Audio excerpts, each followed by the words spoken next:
Berlin, ladies and gentlemen.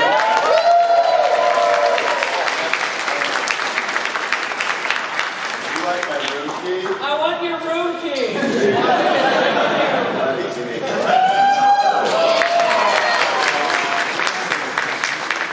Family first. How's everybody today? Good? Day 2, and we're still rocking. Everybody's awake and alive, and you didn't pass out from partying too hard last night? Sweet! Well, welcome to my panel. I'm going to panel you guys carefully today. For those of you who have no idea who I am, my name is Steve Blum, and I'm a voice actor from Los Angeles, California. And I've been doing this for about 30 years. I started in anime. My very first thing was a show called The Guyver. Played some creatures in that. We'll probably talk about that a little bit later. And I just did it for fun for many, many, many years, and eventually it turned into a thing. And I quit a corporate job that I actually had some security in, and to do this full time, and struggled like so many of you actors have, even at that point. But wrote it out because I started doing this because I love to do this work. And the best part of all is coming to places like this all over the world and meeting you guys and hearing your stories of how the stuff we've been doing in a little rubber room somewhere in Hollywood is affecting your lives and has for many, many years. So thank you guys for supporting what we do and welcoming us here to Chicago. So I'm going to open this up to you guys for questions. Yeah, we got a hand up right here. Might as well just dive right in, sure. A lot of live actors say like playing villain roles and hero roles, and voice actors say the same thing. What's your opinion on that, and which character role do you like playing better, Spike or Rosemont? Well, I like to think of myself as a live actor too. Sometimes I'm a dead actor. Mostly dead. I know what you mean, though. Orochimaru or Spike? Oh, man. I love them for different reasons. Orochimaru is just a little bit more delicious. I get to explore the weird side a little bit more with Orochimaru, and I was born weird. I celebrate weird every day, so... I think the thing that surprised me about Orochimaru is how much people love him, as weird as he is, and are at the same time really, really creeped out by him. Because for some reason it didn't creep me out at all. I don't know, I just felt normal. That's what does that say about me?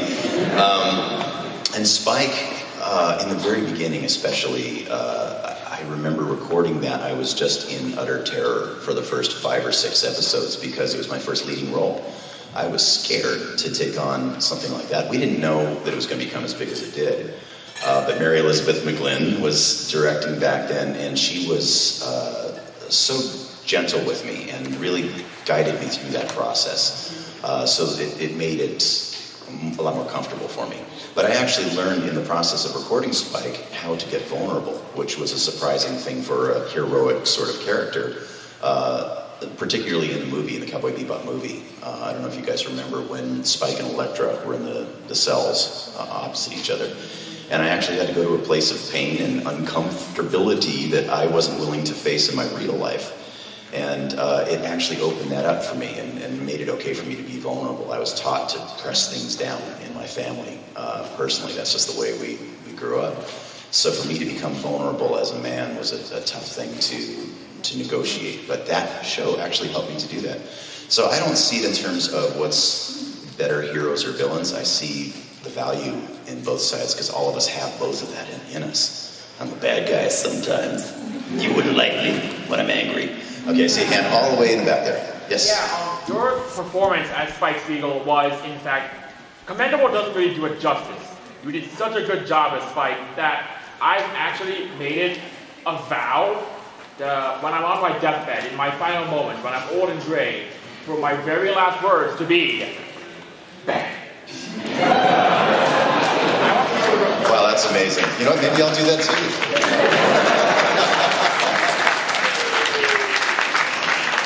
That's awesome. How about this side of the room? How about you right here?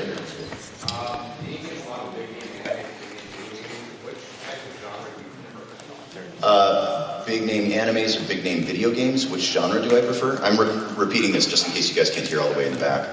I love it all, dude. And it's not about the big name thing for me, because when we're recording them, they're not big name things most of the time. We don't even know if anybody will watch or play, including shows like Cowboy Bebop. We have no idea if anybody would even see it. So I just, if it's good quality writing, and if the people involved are nice, that's all I really care about. Because for me, I'm investing myself fully in that moment, and I don't think about what's going to happen afterward, except now, knowing how you guys consume this stuff, I want to make it as good as it can possibly be, and deep and meaningful and real.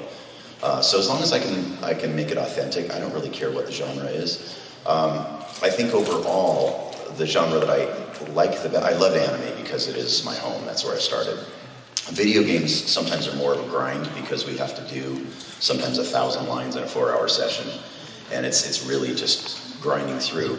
The thing I think I like the most, though, these days is working on original animation, like Star Wars Rebels, Transformers Prime, Wolverine, the X-Men, that kind of thing, because we're working with a full cast. And working with the people who do this all the time is like getting to be an 8-year-old again in a sandbox. It's amazing. They're some of the funniest, warmest, kindest, most ridiculous people you'll ever know. And Mary Elizabeth she's our director on a lot of these shows, coincidentally. I do have to audition. But she talks about, it is super fun doing it, but sometimes it's like herding cats because we all become little children in adult suits. But it's some of the most fun you'll ever have in a room, working especially with some of the people that I've admired my whole life. I've grown up watching people like Rob Paulson and Maurice LaMarche, Peter Cullen and Frank Welker. These guys are still doing it now. Even Stan Lee. I got to work with Stan Lee. And being in a room, yeah, right? Let's get some.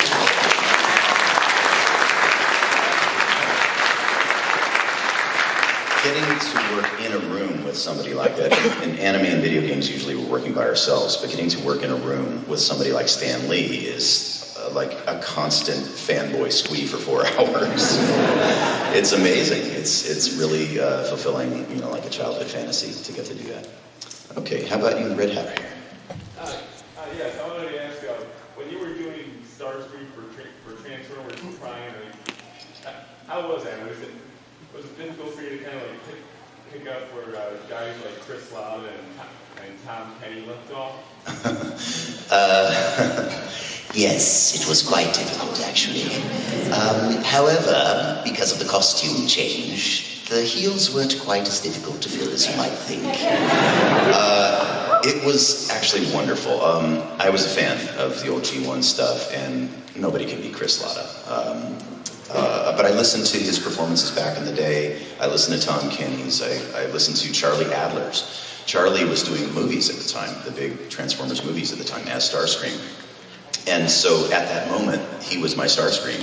In fact, when I got the audition for it, I called Charlie and I said, do you know that they're auditioning for this thing? I don't want to do it if you're going to be doing the role. We do that for each other. He's a dear friend. And typical Charlie, if you don't know who Charlie Adler is, by the way, look him up. He's amazing. In typical Charlie fashion, he goes, no, honey, I'm busy. I'm doing other things, make $1 million. So I went into the room for the auditions for this thing. We went through 3 rounds of callbacks and stuff, and I just did the voice that sounded right in my head for the writing of Transformers Prime. Because Starscream, rather than being all in the kind of the girly voice thing that Chris Latta did, Starscream also went very dark. And in the first episode, he rips the spark out of Cliffjumper. It was pretty rough. So they wanted a range for Starscream. And I started with the deep stuff, and then what happens to the girly thing later? But it was so much fun recording that because I found that they really did like the girly Scream stuff, to the point where after the first several episodes where Starscream would get in trouble, get beaten up, the producers of the show wanted more of that. And there's nothing like watching a bunch of executives from Hasbro in suits, and they all came to our sessions. It was an all-star cast, so they would all come to the sessions. Usually there's 2 or 3 people behind the glass. There were like 15 or 20 people behind the glass. There's nothing better than watching a bunch of executives in suits giving me jazz hand, like that, which became the signal for me to do a girly Scream. And And after one of the sessions where they really got into, where Starscream was really beaten up, the executive producer came in and he goes, "Oh, by the way, we love when you scream so much. We're writing a whole other arc where you just get ripped apart."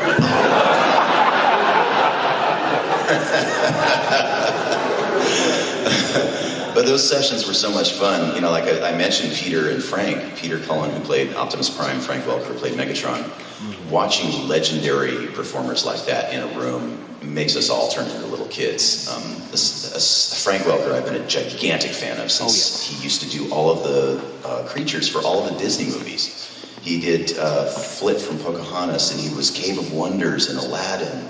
And he played Scooby-Doo, and he was the voice of Free Willy. I mean, he's done all these crazy creature voices. I've been a massive fan of his. And then Peter Cullen, who I sort of worked with a little bit during the Toonami days, the early Toonami days. He did a lot of announcements for that back in the day, and I would see him in the hallway. But Peter is this amazing old Hollywood kind of guy, very well dressed, very distinguished, little pencil mustache. He would come into the room, "Hello, my name is Peter Cullen," and shake your hand. And he'd come up to the microphone just before we were going to record, and because he's a smoker.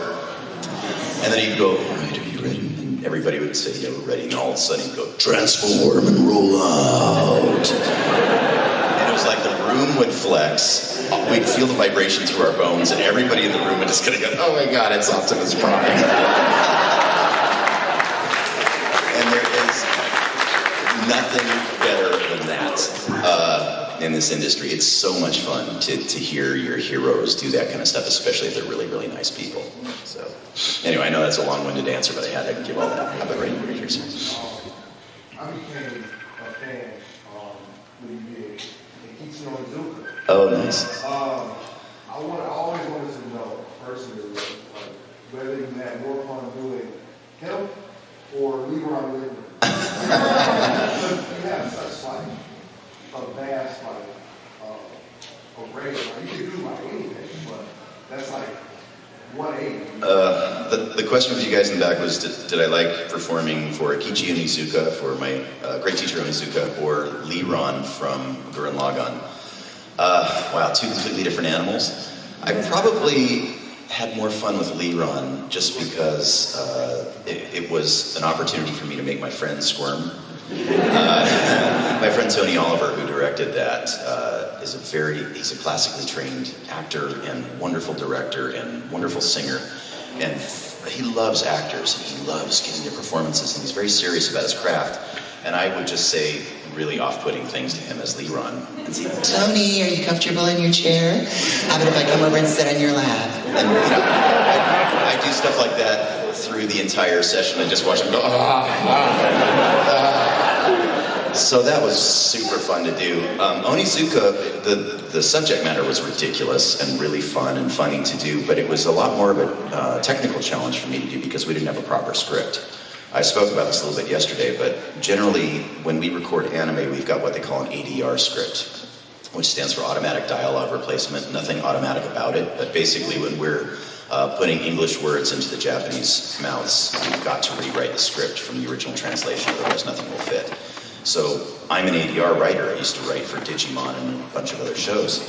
So I had that skill set, and when I went into the room to record Great Teacher Onizuka, we didn't have an ADR script. We just had the basic Japanese translation, which fit nothing on screen. So I was rewriting and ad-libbing every single line on the fly, having never seen it before.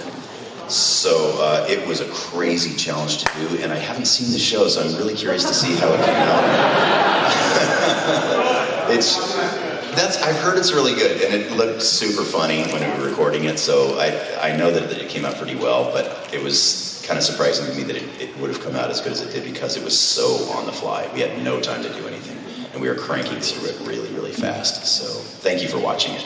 I appreciate that. Okay, who's next? Maybe somebody on this side. How about Pink Cat right here? So with either storyline coming to an ending of the zombie universe, how's it been kind of working with that group and throughout the multiple years, starting with, Reese, all that? Okay, so this is a Call of Duty Black Ops question. What was it like working in the franchise, basically, as Tank Dempsey? It was fun. Splattering gutbags is fun! Hoorah! Dude, tank is tank for me. I didn't even know what the map was when I was working on it. I still don't. They explain it to me every time I come in, and I'm an idiot. None of that sinks in. It's just great. I get to splatter some, maggot addicts again, and I get to say awful things about that Nazi guy. It's just super fun. I don't know, and I don't really care what's going on in context because it doesn't really matter for Tank. I have to be in that mindset. He is the tank. He's just driving right through. And I'm not a gamer, so I have no idea how any of it ends up being animated. Occasionally I'll watch my kids play or my nephews, and they'll say, "Look, you just got killed or something." But I don't understand what's going on, but I'm really, really grateful that you guys play. And one thing I can tell you is that there's some really great stuff going. I heard they're releasing something on Tuesday. This coming Tuesday, yeah. I know nothing about it, and even if I did, I'd have to kill you. Sorry, but that's just the way it works. But thank you for playing. I appreciate it.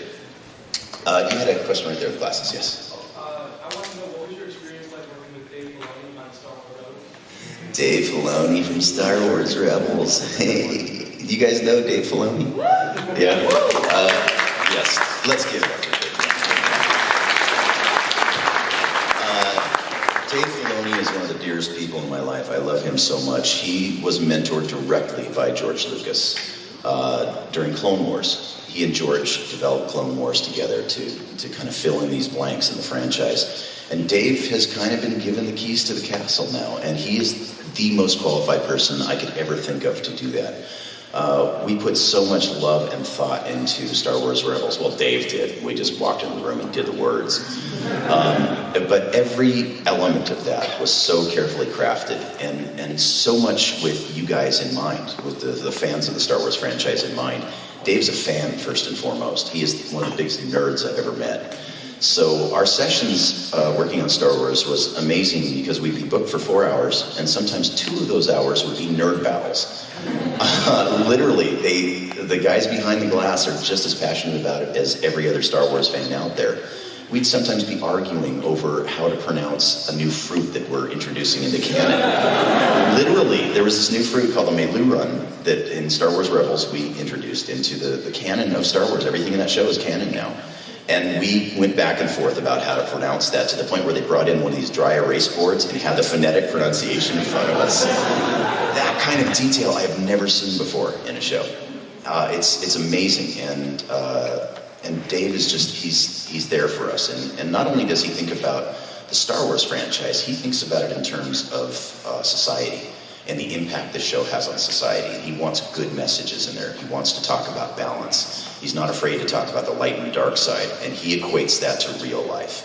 And I don't see that happening very much in most cartoons. So to work with somebody who goes that deep is incredibly inspiring. So if you don't know who Dave is, please look him up. He's amazing, and the Star Wars franchise is in really, really good hands under a beautiful cowboy hat. Okay, right here with the beard, sir. Yes, and then I'll take you after. What would you say is your most personally fulfilling role in life? Oh, personally fulfilling role. Wow. The favorite question is really hard for me because I love them all so much. They're my friends, they're my family, they're my children in my head. Man, they fulfill me in different ways. I think we're multidimensional beings, so to say that one character is more fulfilling than another is really hard. Probably the one that has had the greatest impact on my life is Spike. Just because of the thing that I talked about before, where it allowed me to get in touch with my own vulnerability and my own humanity and just become a better person, I think. But it also led to so many other things professionally. It led to Toonami, it led to Megas XLR, it led to, so many different shows. Legend of Korra. I found out at the end of recording Legend of Korra that the guys were Bebop fans. I had no idea. They waited till the very last episode. But it also, 20 years later, I'm with Julia now, man. It's amazing. Yeah. If you don't know what that means, Mary Elizabeth McGlynn, the lady who was here at the very beginning, is now my fiance in real life. And she was my director in that. It was her first directing job. It was my first leading role. And we've been friends for over 20 years. And then 5 years ago, both of us were single. The universe kept throwing us together in really weird ways. And we decided to have a not date, and now we're engaged. I don't know. So Spike got Julia.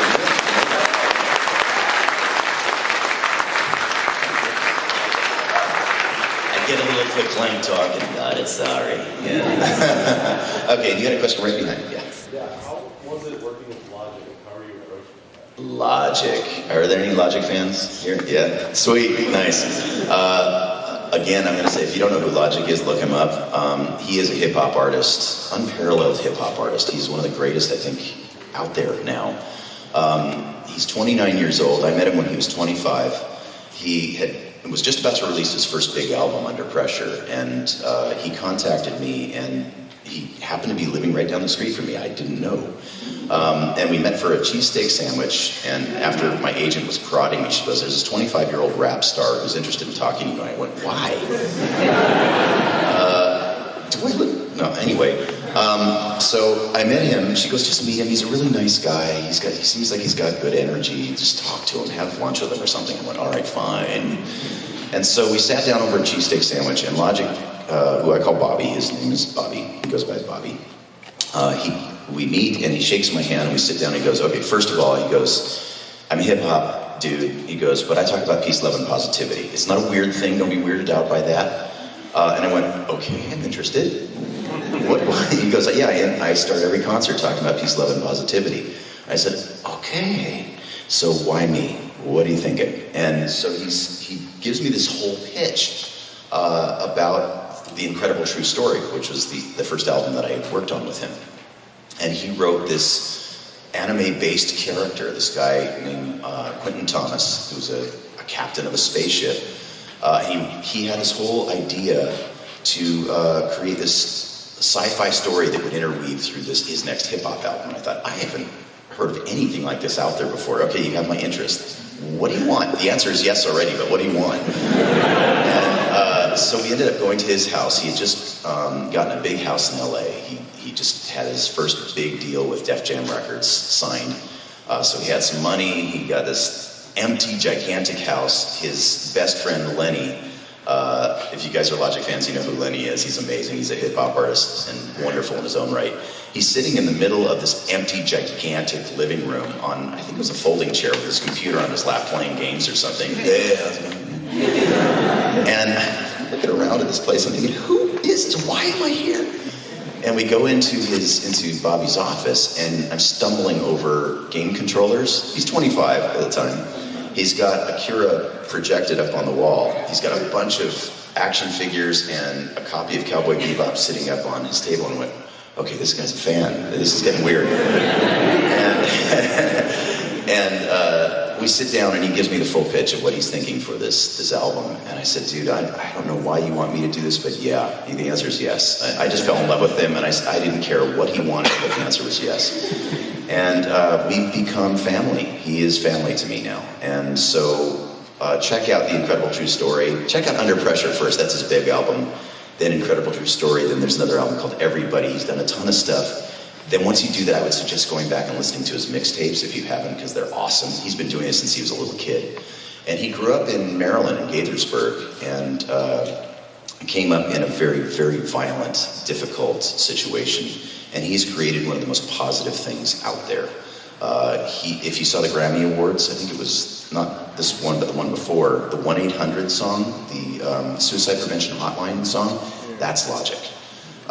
He has done more good out there than anybody I've ever worked with. And he just does it because it comes from the heart. And I think we need more artists out there like that. So anyway, working with him is one of the best experiences of my life. I actually went to his house last week and we got tattoos together. So I actually have the Everybody tattoo on my leg now. I'm part of the pack. Yeah, on that tour, on the Everybody tour, I was doing a bunch of conventions, and I think 3 or 4 of my convention cities happened to jive with his concert tour. And so as soon as I would finish my signing, I would get in a cab and I'd go over to wherever the tour was and show up backstage and surprise him. So I felt like I was part of the Everybody Tour, and everybody in his team got the tattoo. So now I feel like I'm part of the tour, so it's kind of cool. Yeah, but if you don't know Logic, look him up. He's amazing. He's just amazing. And thank you for listening to him. Thank you for listening to him. Appreciate it. How about right here? So, first of all, I just heard your voice in a commercial last night, so it's very cool. My voice in a commercial last night? Awesome. What did I sell you? It got me thinking. Just how often are you called out to do commercials for animated games, and how do you manage that? Okay, the question was how often am I, he saw me, you heard me in a commercial last night? What was the commercial, just out of curiosity? He forgot, okay. Good. That's how good I am at my job. It's in your subconscious though, you're gonna go out and buy tacos or something, right? He also asked how often am I called out to do work, period, anime, video games, all that stuff. I audition every day. 7 days a week. I have a recording system with me here at the convention. I bring a whole other pack with me that has a whole Pro Tools set up so I can do it from anywhere in the world, just in case, because we are called upon to do it every single day. Doesn't matter what time. Some of the casting companies are overseas, so they're at a different time frame, so they don't really care if we sleep or not. They just say, you've got 45 minutes to get this done, otherwise we're going to give it to somebody else, so we have to be ready all the time. So I'm auditioning 7 days a week. I don't book everything that I audition. I book maybe 1 out of 30 things that I audition for. But when I'm busy, I'll be working 2 to 3 sessions a day. Usually during the week, I work the sessions because they have to pay us extra if we work on the weekend. The auditions are free, but everything else they have to pay for. So when I'm really busy, I'll be working 2 or 3 sessions a day. Sometimes I won't work at all for a couple of weeks. It's just the way the industry works. I had a really slow couple of months earlier this year. I barely worked for like 3 months other than doing Toonami every week. Toonami is the exception. I usually do something for Toonami every week. Monday mornings, they'll send me an email of all the stuff I need to record. I'll record it all, upload it, and it'll be on the air on Saturday night. So tonight, check it out, only Toonami, Adult Swim.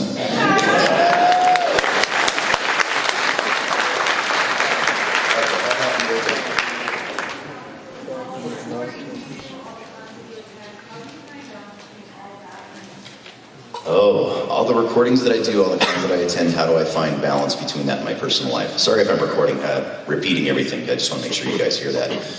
Balance is one of the hardest things to achieve, I think, for most of us. But I am extremely busy now. I did 7 conventions in a row, came home for a couple weeks, and this is my 2nd convention in another tour of like 10 cities. So I'm also teaching now at bloomfoxstudios.com. Check that out, please. Online I'm teaching, and I'm doing free webinars and stuff, so I'm doing that at least once a week. Plus the voice work, plus I've got family, so it is difficult to manage it all. I do have an assistant, thank God. Her name is Ray Ronnie, and she makes sure that my calendar is reasonable to the best of her ability. She manages all my convention appearances for me, and I actually have 3 people working for me full time, and they will call me out. They'll say, Steve, you can't do that. Or my agent also watches over my calendar. So just, in the real world, I do have people looking out for me to make sure I don't overbook myself. But the way I really manage it all is through meditation. I meditate every day, and I've been doing it since I was in high school.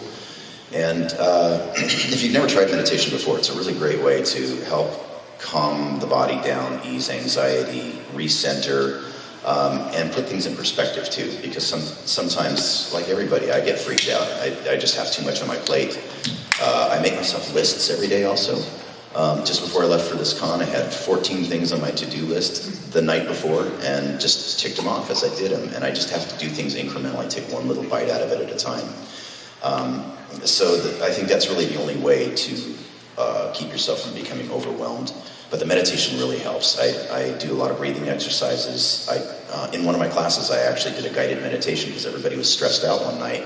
And everybody liked it so much, I ended up professionally recording one. So I have a guided meditation on my website at bloomfoxstudios.com. I have cards at my table. If you guys are interested in my voiceover classes, go to my table and pick up one of those cards. But I have a meditation there that I did. I think it's about 25 minutes long. And I recorded the tracks professionally. And then I hired one of my friends. Her name is Ariel. She's an amazing singer, songwriter, composer, multi-instrumentalist, trained by Brian May from Queen. She's unbelievable. She's a rock star, and she did the music for it. So it's this beautiful track, and it's downloadable from the website. So yeah, please go there and check that out. It's meditation, whether you use my meditation or any meditation, check it out because it is really helpful for recentering and just putting you back in a good space so that you can take on that next influx of crazy. Because it happens, life is crazy. Okay, how about you right there, sir? Yes. Yep. Thank you. Okay, first of all, thank you for giving me what you did. I'm going to date myself right now, but my first anime that I ever heard from you was Cowboy Bebop, Spike Spiegel. And then also, I feel like you did Gene Starwind. Did you do him? What was that from? Outlaw Star? Oh, probably. Yeah. I think so. That sounds familiar. Spike Spiegel was Pepsi. Gene Starwind was RC. I just have to. I want to say thank you because you gave me some of the people that. I mean, I didn't have a lot of real life role models growing up, but you gave me a lot of people that I could relate to. Awesome. And I don't know where I would be if I didn't have that. And I feel like if I didn't say thank you, I would be doing you a disservice. Oh, dude, thank you for that.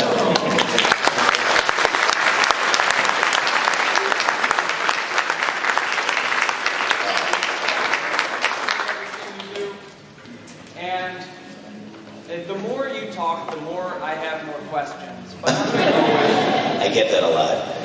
I'm going to go with the two that I had originally that piggyback off one another, and the additional one, just because I've been listening to a lot of motivational tapes, better than myself. When you said herding cats, did you get it from Jim Rohn? I don't know. I steal stuff from everywhere. Jim Rohn, Les Brown, Zig Ziglar, any of those assholes?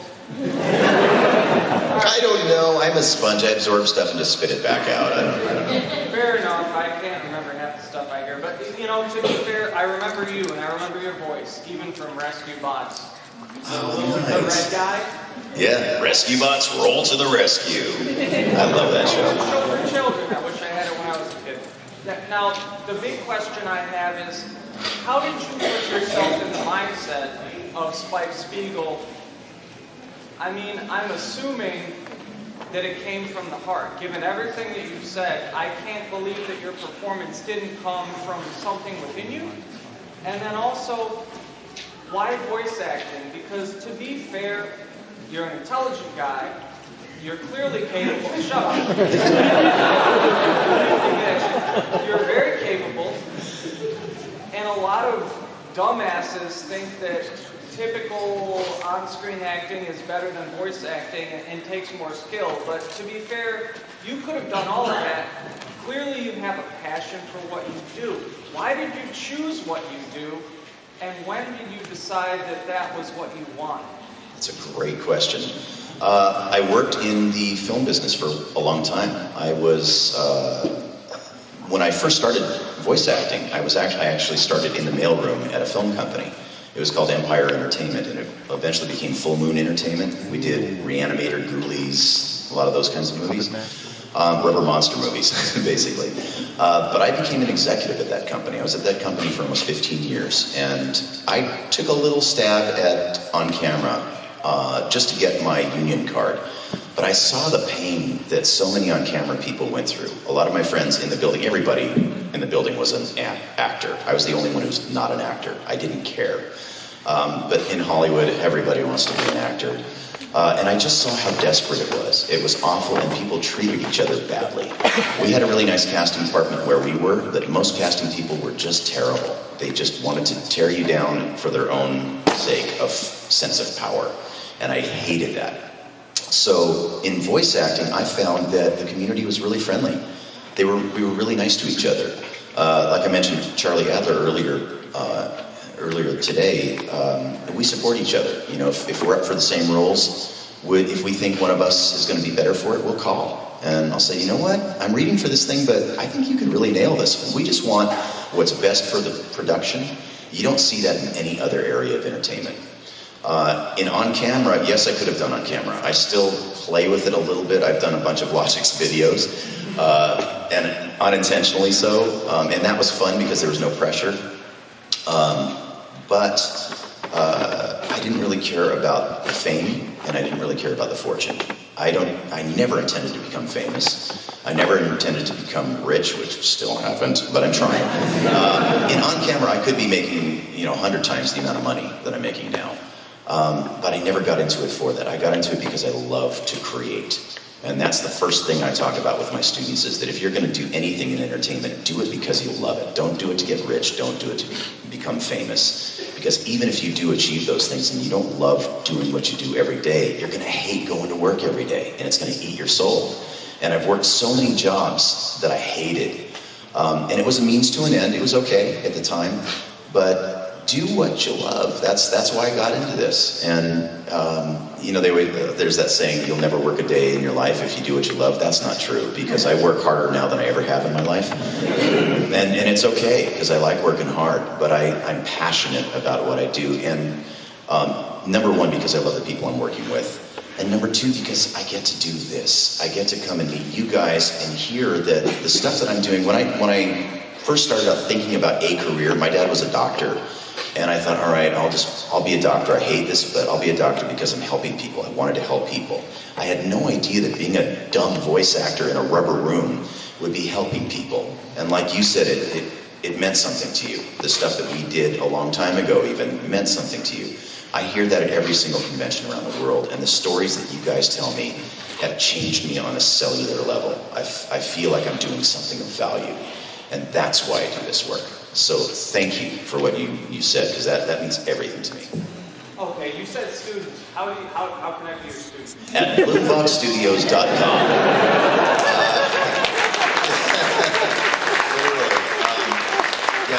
I'm teaching online. It is called bloomboxstudios.com. It's just my name with VOX for voiceover, studios.com. If you type in my name, usually that comes up now on searches. I'm teaching online, and we do it once a month now, but we have 32 classes already archived, and when you subscribe, even if you subscribe for 1 month, you have access to all of the archived classes too, so it's an unbelievable deal. I wanted to do something that was reasonably priced, because there are a lot of predators out there, and it was one of my pet peeves that a lot of people who are interested in getting into voice acting,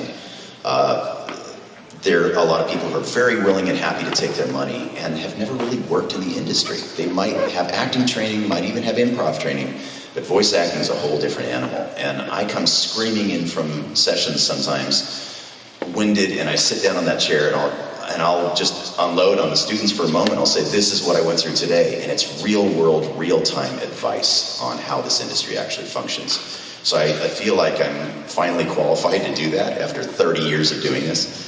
The hard part was really breaking down 30 years of doing this into a way that I could impart that information. And I think I've done a pretty good job at it. I try to do it incrementally, starting with the foundational stuff like feeling good in your own skin, doing it because you love it, and then building up to all the technical stuff, microphone technique, warm-up exercises, cold reading. We cover all that stuff in there. But now I'm bringing in special guests also. So I had Bob Bergen in a couple of weeks ago, the voice of Porky Pig. He's amazing. I've got some incredible guest stars who are going to be coming in who, Bob has a 4-year waiting list for his classes. So to be able to expose you guys to people like that in my classes for a really reasonable price was my goal. And we've been doing it for over a year, and we're going to continue to do it as long as we can afford to. I've been doing it all out of pocket for 3 years, paying a full-time staff, so I ain't making money at this. But I want to do something that I can give back, and hopefully eventually make money at it. That would be nice too. Bloomboxstudios.com. Come by my table. I have cards. Okay. Right here, sir. And I'll take you out. Yeah. Yes, you. What was it like working with Trevor Strong and Working with Tara Strong, she's awful to work with. No, I love Tara Strong. She's a sister to me. Working with Tara Strong on Ben 10 and on everything is an amazing thing. She's a vocal chameleon, amazing at what she does, and one of the kindest hearts of anybody I've met. She does so much good out there in the world. She gets out there and volunteers her time constantly. And she's just a beautiful person inside and out. I love her. And just amazing talent, astonishing range of voices. Yeah, just super fun. I can't say enough about her. How about somebody in the back? I thought I saw him. Yes, all the way in the back there in the blue shirt. You, yes. On Legend of Korra, Amon is probably one of my favorite all-time villains of so many things. And I was just on your side with that one. Thank you. I was curious when you were doing the character. What did you think about the character himself, and how were you getting into the mindset when you went in to record for him? Oh, that's an interesting question. Well, I got to work with the great Andrea Romano, who was directing me for that, who has directed so many of the most classic cartoons of all time. It was kind of a bucket list for me to work with her. And that was an interesting character because he was such a bad guy. I came in kind of big and bold, and she said, no, let's bring it down. Let's really bring it down. This guy doesn't see himself as a bad guy. All he wants is equality, and he has the answer. He is the solution. And as soon as she brought me down to that place, it made him so much more chilling. It was such a brilliant choice to go there. That's why we trust our directors. As long as I stayed in that mindset, occasionally he got bigger when he needed to, and I will destroy you, Korra. That he certainly had the capacity to amp it up when he needed to. But everything with him was so understated, and it was not only nice because I didn't have to scream, it didn't hurt, but it really did make the character chilling for me and made him one of the most complete villains I've ever played. Because I understood his mindset. I actually got into that mindset where he didn't see himself as a bad guy. He really didn't. He thought that he was doing something of value out there. And I got so invested in it that in the last scene of my arc, I won't spoil what happened, but D. Bradley Baker, who played my brother, and that D and I they cast us as brothers all the time. We'll talk about him more later. He's amazing. But we actually had a moment of silence on the phone together afterwards because we didn't see it coming, and it made me cry. I was so invested in that character, it made me cry. It was deep. So thank you for watching that show. I really appreciate it. Just the side note about D. D. Bradley Baker is one of the greatest voice actors of our time, and does most of the creature work that Frank Welker doesn't want to do anymore. But Dee and I did Box Trolls together. If you ever saw the Box Trolls movie, he's so amazing to work with. We created a whole language. And just to see the way he works, I do a lot of creature voices, and the Box Trolls, if you don't know it, it was that kind of thing. But Dee does that. At the same time, he's playing his sinuses, literally. He's pushing things on his sinuses and on his face to create these characters. It is so weird to watch, but he comes up with amazing, otherworldly voices. We're not sure he's human. But it's weird, he'll do like these pig sounds and that kind of thing. And mine sounds pretty good, but you hear Dee's and you swear that there's a pig behind you. It's really weird. Yeah, so check him out. If you don't know Dee, I'm giving you guys homework assignments. Check out Dee. Okay, you sir in the hat. You mentioned your bucket list. What's the few characters that you really want to do for retiring or whatever? Well, I'm never going to retire. Sorry, industry, but I'm not. I plan to be doing this till I'm Stan Lee age and beyond, hopefully. That's an interesting question because I've been so lucky in my career. I don't see the industry as what I haven't been able to do. I'm just grateful every moment in the present. That's part of my meditation practice too. I concentrate on what's happening right now. And also, if a role is already being portrayed, chances are it's being portrayed by one of my friends. So I want them to have the job. I'm good with that. If there's a character that hasn't been done before, cool, yeah, I'll audition for it, and I'll let the audition go, and if I book it, great, but I don't think about it beyond that moment. And I really try to stay in the present as much as I can, because it's really all we have. That said, earlier on in my career, because I grew up in a comic book store, I thought that when my voice finally dropped, I'd have the right voice print for Batman. And then I'd hear Kevin Conroy do it, and it's like, oh no. And I used to do impressions of my favorite cartoon characters. One of the first things I did when I got my first answering machine was to do a Goofy impression on there. So I went, "You're Steven here right now, leave a message." that kind of thing. Which, thank you. Pretty good, right? But then you listen to that next to Bill Farmer doing the voice of Goofy, who is the voice of Goofy, and I went, oh no, he's my Goofy. I'm good.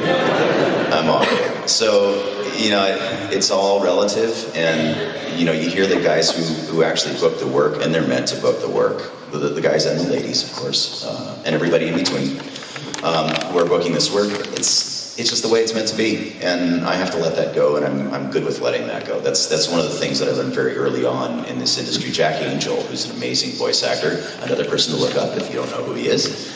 Jack Angel told me very early on that the audition is the job. Concentrate on what you have in front of you in that moment. Because otherwise you create unnecessary anxiety. I want that role so bad, and everything else sucks until you get that role that you want so bad. The only exception I've ever heard of in the industry is Bob Bergen, who wanted to be Porky Pig since he was 5 years old, or 8 years old. And his mom said, no, you can't be a pig because you're Jewish.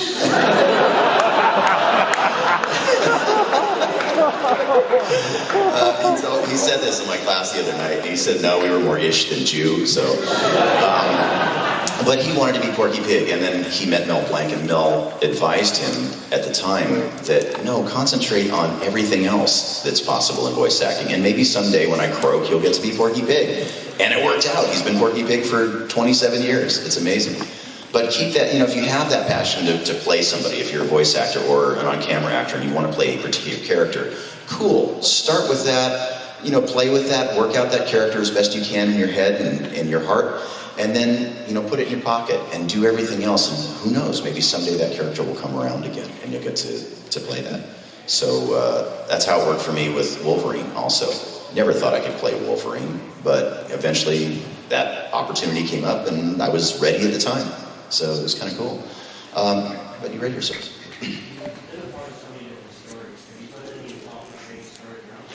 Have I put any thought into creating a story of my own? Because I've been a part of so many stories. I have, and it's hard. It's really hard. What was that? Well, yes. I've had a few ideas of things. I can't tell you because if I do them, then, I violate my own copyright. I actually have a drawer of ideas that I've been keeping since I was a little kid. And at some point, when I'm not as busy, I might take that on, but I'm working on my balance. I gotta keep my balance. I'm doing so many different things right now that I just don't have time for it. My goal is really to move to Hawaii within the next 7 or 8 years and hopefully slow down my lifestyle a little bit. And when I do that, maybe I'll start writing again. I used to write a lot. I wrote music, I wrote for anime. I write a lot, all the time. I write my classes. So I like the writing process, but I think I have to be in the right mindset and relaxed enough to really create my own stories. That's how people get rich, by the way, is by owning your own product. I just haven't cared enough to do that yet. And there's so many great writers out there. I like working on other people's stuff. It's less pressure. So, how are we doing on time? Okay, we'll play probably a couple more minutes? 5 more minutes, okay. Right here. Thank you. I know that Keanu Reeves is a big Bebop fan, and he was actually working on a live action many years ago. Yep. But now Netflix has a live action. I want to know what your opinion on that was. Okay. The question was, Keanu Reeves was attached to a live action version of Cowboy Bebop years ago. And what do I think about the new Netflix live action TV series? Am I correct in that? Okay. Well, there's 2 parts to that. First of all, I met Keanu in a little store in an airport years ago. I was heading to Europe. He was going to New York, and I happened to see him in the store. And I went, oh my God. And this was right after the movie was announced. And so I had to go through my fanboy thing first.